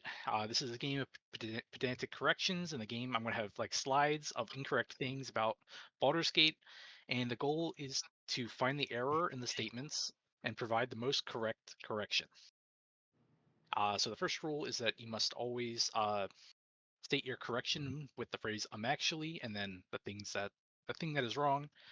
You have to buzz in using the soundboard, and you can cut me off whenever you want. So I guess right now we're gonna have to find out who wants to participate. I will. Okay. Me, for sure. I mean, I will, but will. I'm not going to be good. I'm just going to be here. We should also probably all pick a different sound Yeah. on the soundboard so we know who's. I'll be that. I'll be the cave sound. All right, mine. You already know what mine's gonna be. God damn it. And mine will be this one. Oh. I'm gonna pick the. Actually, if that's no, hold on. Mine is going Link, to I feel like you should be be. Bruno's a dog. No, mine's gonna be. It's locked. It's Yeah. locked. Oh, I'm wait, gonna be. that's my role. It's Tab locked. streamed. It's locked. I'm gonna be brother. Okay.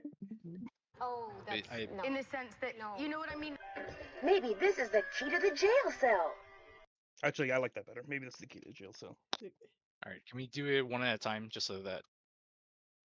Okay, so So- here's I will go across the ridge. So I'll go first. Mine is Got it. Link's is Maybe this is the key to the jail cell. Link, yours is. yeah, that was Link. That was Link. I did not hear it. Andre's is Brother, and Weasel's is Oh, that's no. In the sense that no. You know what I mean? excellent. Wait. Can I change mine? I'm gonna be the drums. Okay. Yeah, something more That's fine. instant. Okay, here we go. Here we go.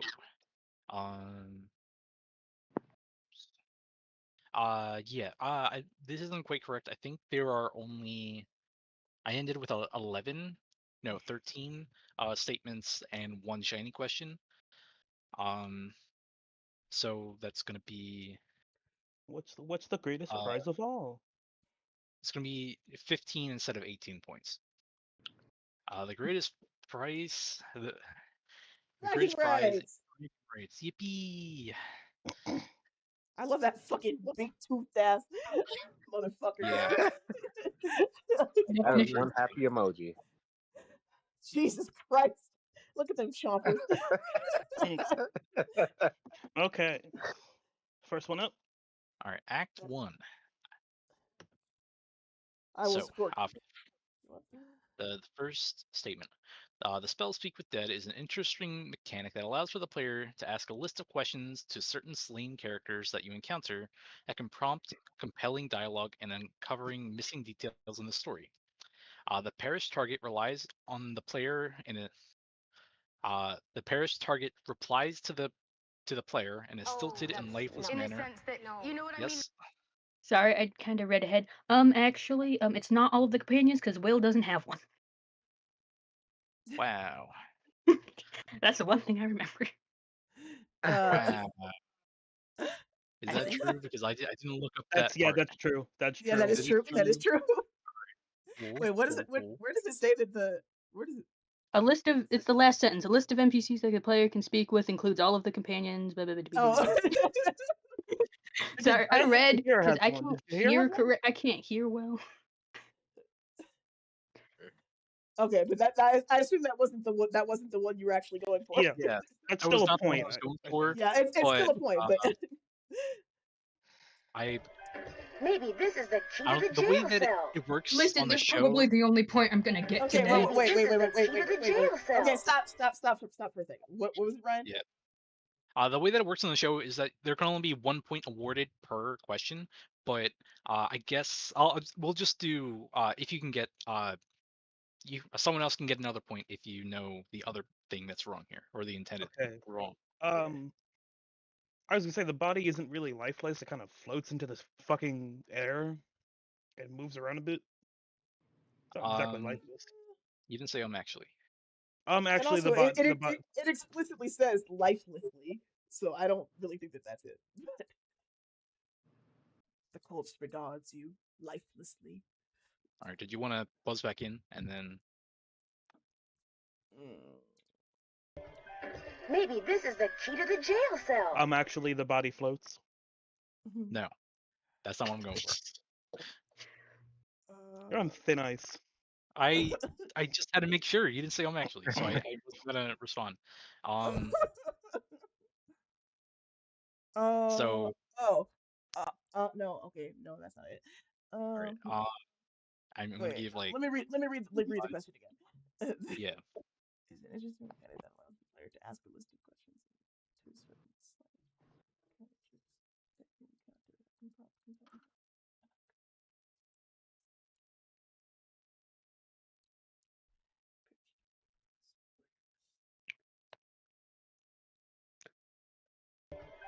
Maybe this is the key to the jail cell. Actually, lightning is not one of the ones that doesn't make them unable to speak. Nope. It's any elemental damage. Oh. All right, Rin. Actually, it's not that they won't reply if a player is the result of their death. It's if the player is the cause of their death. I think that's the same thing, or at least that was what I meant by it, by the result. So it wasn't the wording there. So I think I'm gonna call it. So we did get 1 point. That goes to Weasel. The correction I was looking for was that actually the Maya player does not verbally speak to you. It uses damn. Yeah. I mean, that's the whole point of the game. That's the whole point of the game. Yeah. I know. And also, it's the narrator that is saying it, and not the mind flayer. So it's not speaking to you with speak to dead. It's telepathy. All right. So for the next one. You know what? I'm happy with the point I got because that's probably the only point I'm ever gonna get in this game. Alright, so Baldur's Gate 3 makes some changes to the pre-existing conditions from 5th edition D&D. For example, if you're immune to the burning condition, if you are immune to burning, if you already have the wet condition. Burning in 5e can be extinguished by giving yourself the prone condition and like roll around, stop, drop, and roll. While in Baldur's Gate, an ally can use the help action to put out the fire. Maybe this is the key to the jail cell. Actually, you can't use the help action to put someone out of fire. At least I have never done that. Nope, that is a feature in Baldur's Gate. Really? Damn. I did not know that. I did not know let that. bitches burn. You learn something new every day. Let's see.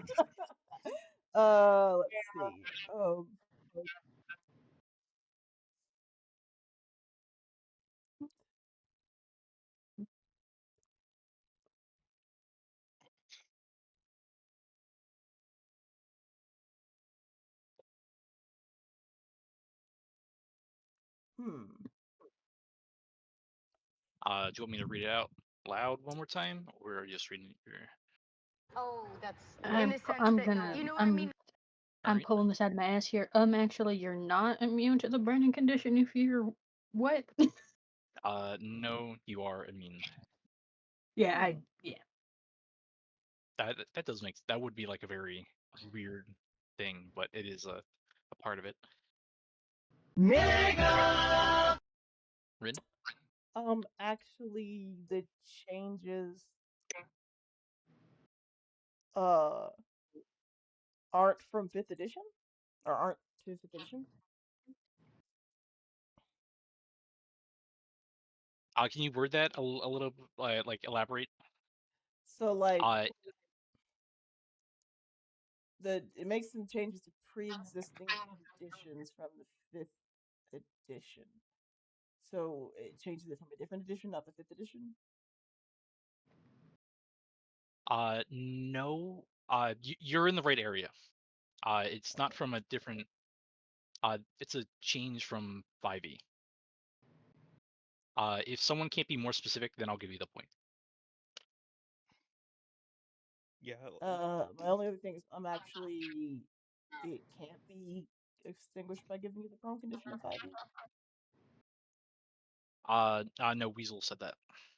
Okay. but no, No, I they said said the they thing said about the no, wet they said card. they can't be wet. They said something about the My- wet thing. I misheard. My bad. Yeah. It is from prone.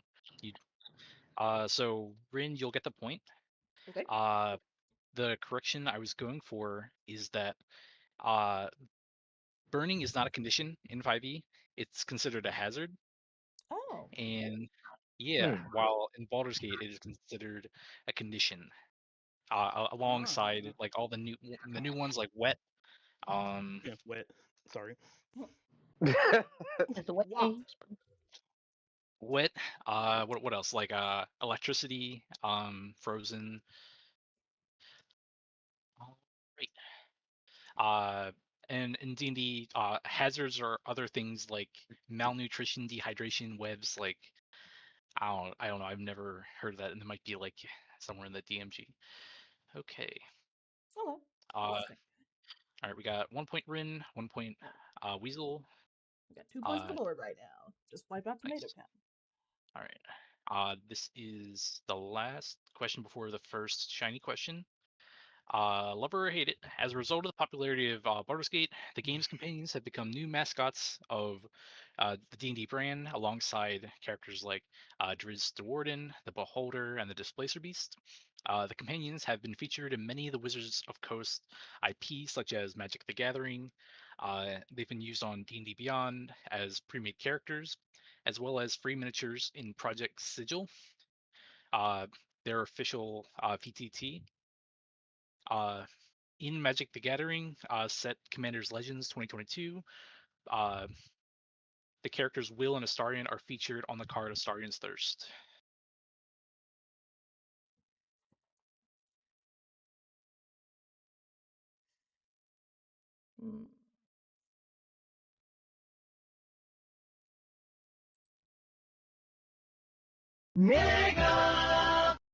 Yes. Actually, Will isn't the one featured on that card. That is correct. Yes. Because I'm pretty sure I've seen it. And I don't think it was Yeah. Will. Yeah, it was Gale. Yeah. Yeah. It was Gale. Actually, I guess I should have asked you who you thought it was instead, but I don't know if I could have answered that, but I did know it wasn't Will. yeah, because if someone else could have guessed Yeah. who, then they could have stolen the point. But okay, yeah. Yeah. Fucking Will on official art. Yeah. Yeah, that would require loving Will enough to give him some fucking attention, which Wizards does not do. They can't even give him a couple post-mortem lines. You think they're putting him in a whole other game? Yeah. I think he does have a Magic the Gathering card, but like I don't think he's in that one. That was like, I know they really Blurg did has a that? Magic the Gathering card though. I do know that. Blurg and Omelum. Good for them. In fact, they were on Magic the Gathering before they were in Baldur's Gate. They were actually existing characters. Yeah, I did that on purpose actually, like as a hint that like it wouldn't have been Gale. It wouldn't have been Damn. Will, and so Damn. all right. For the shiny question, we're gonna be doing Yay. match. Are shiny questions worth more, or are they just a different kind of question? No, they are notably not worth more in the original game. Yeah. just like a shiny Pokemon, they're worth the same, but just a little bit different. Okay. So how well do you know your companions? A great feature about RPGs is like a lot of customization, uh, and being able to switch around companions' loadouts and builds. With the provided word bank, can you match the characters? That's no, I changed that part. What we're actually going to be doing is, can you match their starting equipment to the character? So how we're gonna do this is, I'm gonna get a timer. I'm gonna set a timer for 1 minute, and if you can like get a notepad or like notes app and write down the equipment with the character, and uh, these can be used more than once. The equipment can be used more than once. Yes. Like more than one character can have the same thing, or Yeah. okay. More than one character can have the same thing or multiple items. Okay. All right. I'm gonna do 1 minute and 30. I feel like it's enough time. Starting now, or actually, does everyone have something available? Yep. Yeah, I've got Yeah. Okay. Yeah, just checking before I start. I mean, I'm gonna be And now. fully honest. I know so little about this game. I'm not even trying on this question because I don't even know what the names of these things are. This is the light crossbow, scroll of detect thoughts, longsword, rapier, grease bottle, and a knife, dagger. We have 1 minute.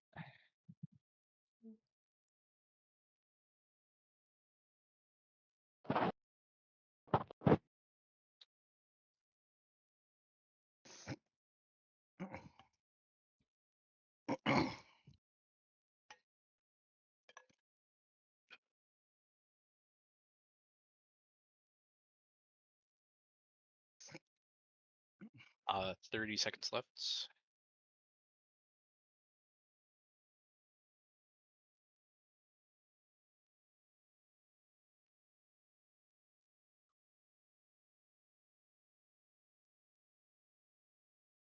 Okay, I have mine ready. Okay. All right, yeah. Everyone else. I might have given too much time, but all right. Well, okay. I'm Signal if we're ready. all right. We'll start with Rin. Go down the lists from Lae'zel down to Karlach. Okay. So Lae'zel starts with, I believe, a crossbow, and I know a longsword. Okay. Uh,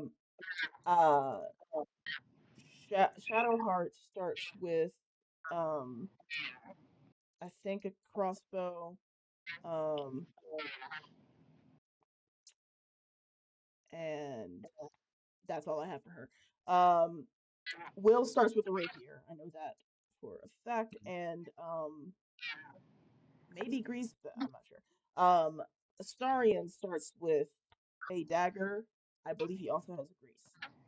And Gale, I think, has the scroll of detect thoughts. And I think that's it. He can do a light crossbow, but I don't think he has one at the beginning. And I don't think any of these, except maybe the Grease, are in Karlach's inventory because I know, or maybe it may be a crossbow, but I know that her main weapon is an axe. Okay. Is that your final submission? Yes. Okay. Oh, did I say that the Grease was Gale and Astarion? That's yeah. Actually, I don't know. I think it might just be faster if I show the answers. Okay. All right. I mean, I posted mine. Okay. So the correct items was Lae'zel Longsword, right bows, Shadowheart, and Gale had Scroll of Detect Thoughts, Rapier, Dagger, and 2 Grease Bottles, and Karlach has the light crossbow. So I was right about Astarion and Lae'zel and Gale. And Will. Yeah, I think. All right, I'm gonna be honest. choked up. I wrote down the companions' names and literally nothing else. So I definitely did I just not matched win. some numbers. That's all I did. I ain't gonna remember that shit. Okay. Wait. Link, what did you? I put it in the chat, the PowerPoint in chat. I think Nice. Starring technically Rin got more than me because I don't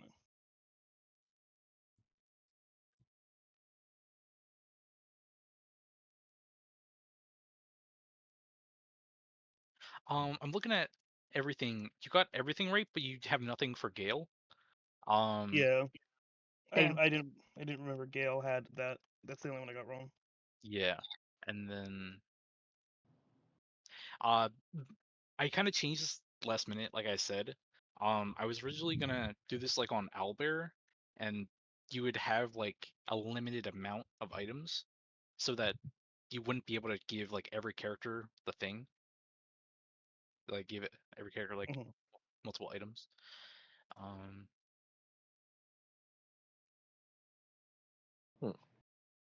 Okay. So who if gets the I'm point? not, I think Link is gonna get the point. Okay. Um, just because the way they did it, you gave people incorrect options, which I'm gonna say subtracts, and the way they did it, I guess it was my fault for how I like set it up, but just for the point, I think Link I was the think the most only one I correct. gave incorrect was Gale. But yeah, okay. And maybe Shadowheart. Okay, You gave so I yeah, think an Link extra gets. person a crossbow. Yeah, I Mhm. did do that. All right. Anyway, that point goes to Link. All right, we're one for Link, two for Rin, Yeah. one for Also, Weasel. that the tech thoughts one was a pure guess. I was just like, I thought Yeah, I I had the guessed tech that it thoughts was one. Gale because I was like, well, it's magic, and I knew that Astarion started with the dagger, and I was like, well, he probably Yeah, also has grease because he's a slippery bastard. slippery fuck. All right, moving on to Okay. Act 2. There's only one here because I didn't get extras. But so for the statement, Baldur's Gate 3 is set in the Wizards of the Coast official Forgotten Realms Faerun setting and has many references and Easter eggs of legendary Maybe characters. this is the key to the jail Yes. cell. Like Trick Fruit is from Critical Role from whatever Critical Role is from. Did you say I Elm? know. You did not say Elm, actually. I'll Yeah, kill you gotta say myself. it's It's actually. okay. It's like Jeopardy. You gotta answer in the form of a question. Maybe this is the key to the jail cell. Actually, while there is a reference to Pike Trickfoot, she is not from Favorite. She is from Critical Role, and not Wizards of the Coast thing. That is specifically Critical Role and Ashley Johnson's character. That's correct. Yeah, I added the picture of Pike, the reference to her and Grog. They are not a part of official Wizard of the Coast. Critical Role did have a published book, Explorer's Guide to Wildmount. However, that's not the Faerun setting, so that wouldn't be correct either. Interesting. I've talked to this is the girl in the tavern, right?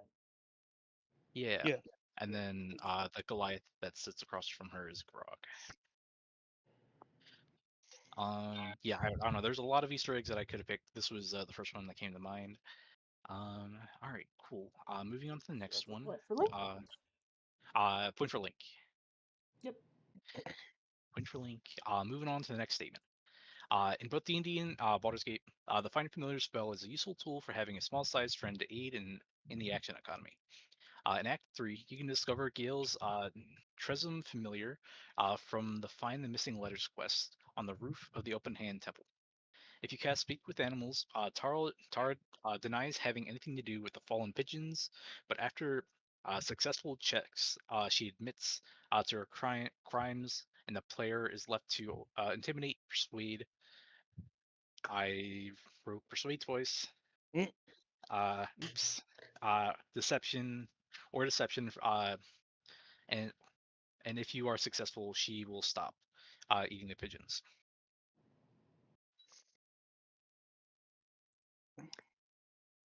Oh fuck. I killed that Tressum in front of Gale to see his reaction. It was great, actually. That was very Jesus. Yes. Actually, deception is not one of the options. That is incorrect.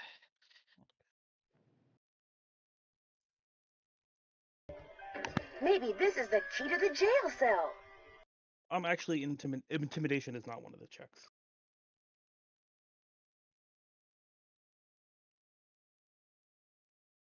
Hello? Hello. Hi. I sorry, just stepped away for a second. Do you buzz in? Actually, intimidation is not one of the checks. It's just persuade and deception. No. I'm gonna say that all of these checks are options. Persuasion is in the sense that you know what I mean. Yes. So Okay.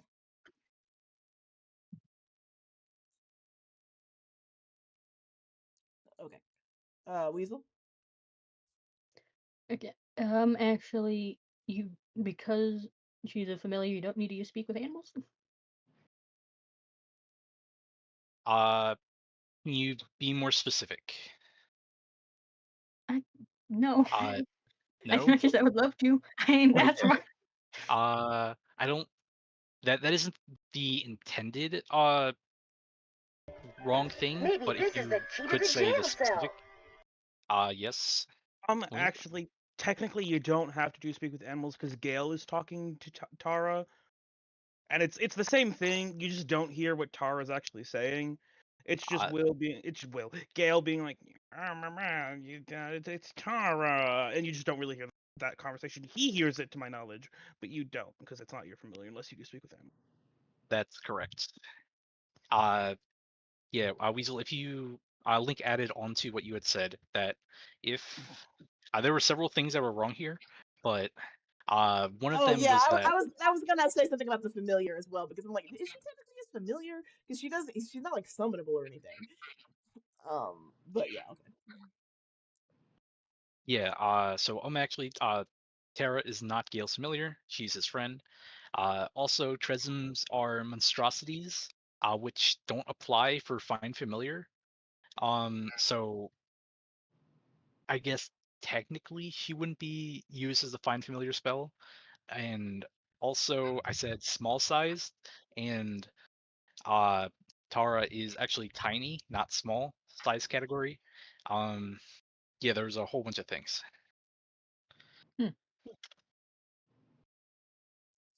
So the point is Link's. The point goes to Link. For correctly saying that. I didn't write it here, but that was like one I had in my mind. And then I thought I'd also just. It is weird that she'll talk to you completely just fine. In the epilogue, even though you don't have speak with animals on, but then you go up there and you can't hear what she's saying for the missing thing. Yeah, it's weird. She's weird. She's not really an animal. She's a monstrosity, which is not necessarily the same thing.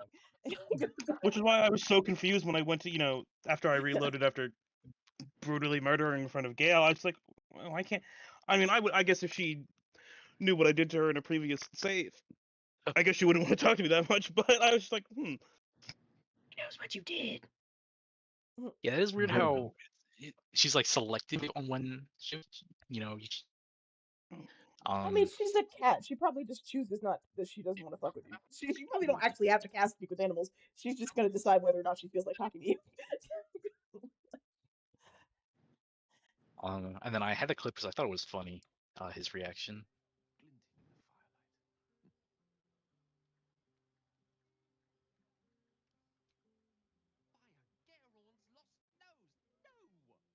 You can barely hear it. Oh. What about now? Yeah, but that's better.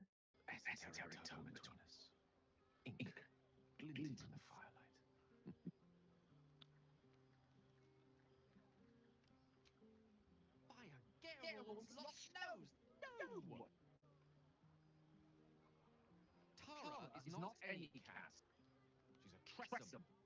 Given your confusion, I'm guessing you never met one. Brilliant creatures. I do think it's funny because people offended if you call her a cat. I was just like, okay, man. Like, Yeah. let's be extremely fucking for real here.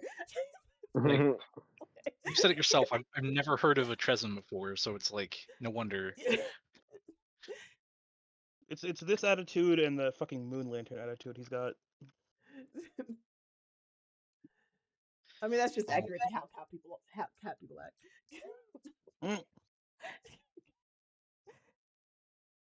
Next question. Yeah, point goes to Link. Next statements. A persistent threat throughout Act 3 is the presence of shapeshifters who disguise themselves as various NPCs at inopportune times in the city. Orin and other doppelgangers disguise themselves as the late Dribbles the Clown, Zethio in the circus, Socks in the boutique, Chevin in the Dion's dancing acts, and Rudd in the open hand temple. Mega! Rin?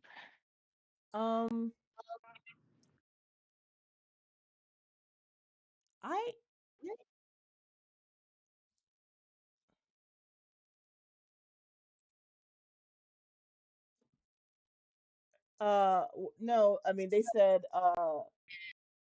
and other doppelgangers. Actually Orin is not a doppelganger, she's a changeling. That is correct. Yeah! Woo! That's a very hot changeling, if I do say so myself. Because no, the changeling mod gives them the ugliest faces. Yeah. Like, a changeling is the child of a doppelganger and a humanoid, not a doppelganger unto themselves, not just a doppelganger unto themselves. Because I believe her mother is a doppelganger, but she is not. She's a changeling.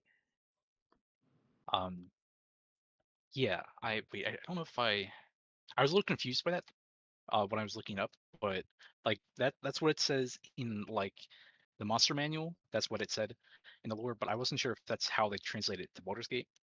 But otherwise, that's how I'm interpreting it. Because D&D. Yeah, I believe that Sarvok specifically says my daughter had the ability to change shape. Her mother was a doppelganger, I think, and okay, and then Sarvok was human, and so that made Orin that because her mother / sister was a half sister was a doppelganger. She was mother / sister is crazy. Yeah. The fucking Sarvok family tree is a fucking circle, but yeah. All right. Going on. Next question. This is the That's last gatekeep, girl boss. Yes, gatekeep, girl boss. All right. Another one about Orin and the Dead 3.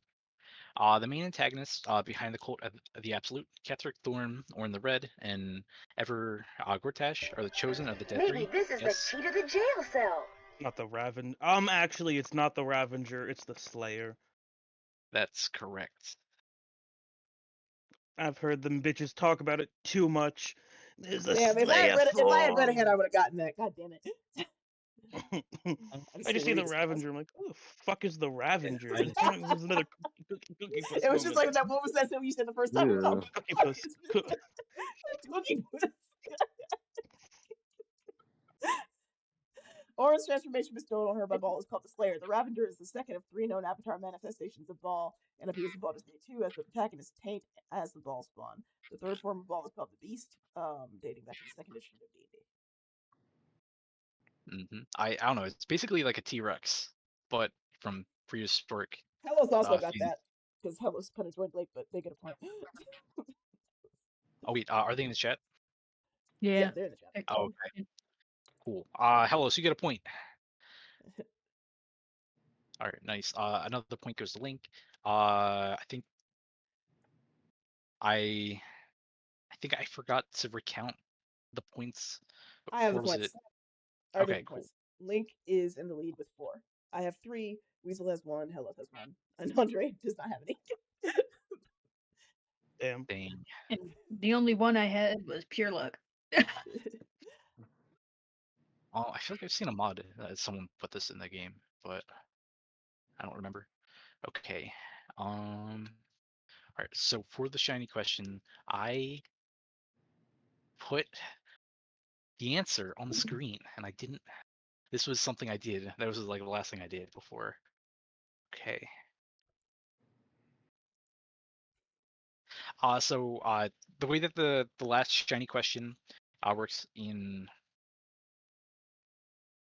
on the game show is that it's all about real life skills, like stuff that actually matters, and not that's their What do you joke. mean? Baldur's Gate matters. I gotta put a transition. You're gonna tell me things like Mario Kart don't matter? How else? What do you mean? Bombing little babies in Mario Kart is totally a good thing to do, you know? Oh, Bombing little babies got shortening, shortening, bombing little babies got shortening bread. oh, it's because I wasn't presenting. That's why.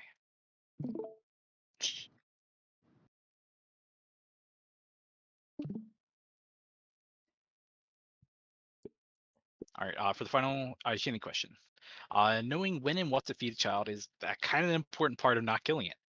So you can start feeding an infant pureed simple foods after 4 to 6 months. Damn it! Damn it! Damn it! I wasn't fast enough. Actually, babies should not drink water until they're about 6 months. Damn it! Correct. Yeah, I knew that one. I was gonna. I knew that I one knew that one, but I too. couldn't click fast enough. Yeah, no, I was Many like scrolling down, times. and it was like, I'm I know many Rin's gonna know that. times. My Like, cousins have had so many drinking babies only that I knew water. that too. My eyes were Absolutely not. bouncing around, and I saw the word water, and I'm like, no. Yeah, Yeah, I was just like, yeah. breast milk Early formula. childhood I'm like, education experience and a quick finger. Nice. Wait, so point total, does that mean are you tied? So that means the Link and I tie, which is Let's very go. fitting because we are probably the most autistic about Baldur's Gate and early child care, it appears. I think this one is the important one. Yes. Okay. I mean, I did know that, but I just wasn't quick enough. True. That is how it be. That's why I said early child care as well. Yeah. But I mean, I knew the last one that you got as well. I just wasn't fast enough. I knew that Slayer, Yeah. the Ravager, was wrong. So I know. it's all about speed, baby. I mean, So yeah, Ryan, if we ever have kids, we know not to give them water. That's good. Yeah. And that's also a don't give them honey. heavy if. Actually don't get what? I said also don't give them honey. Oh yeah, no honey before a year. Peanut butter is also one of those ones you have to be careful with. That I know because when I was a baby, my so smart godfather accidentally gave me a chocolate peanut butter cup when my parents weren't looking, and that's how we found out I was not allergic to peanut butter. And I thought you were gonna say that's how we found out I was allergic to peanut butter, and I'm like, I mean, oh, I would have been no. dead. I would have very likely been dead. Good games, everyone. Excellent work. Good game. You know what? I got one, days. and it was on something that I had little or no knowledge about, so I'm happy. It is late. I am gonna go turn my computer off. I might stay in the voice chat on my phone in a second, but Boo. God forbid I have to wake up. Boo. Leave me alone. All right. Well, thank you, everybody. Let's give one more round of applause for all your Hey. representers today. Hey Ryan, you should send that photo of the changeling to me, just for experimenting purposes. Okay. You could find it by googling D&D changeling. But You could also just. All right. Thank you so much for joining us today for our PowerPoint night. Make sure you tune in next time when we do it again. Thank you so much for joining us, and we will see you next time.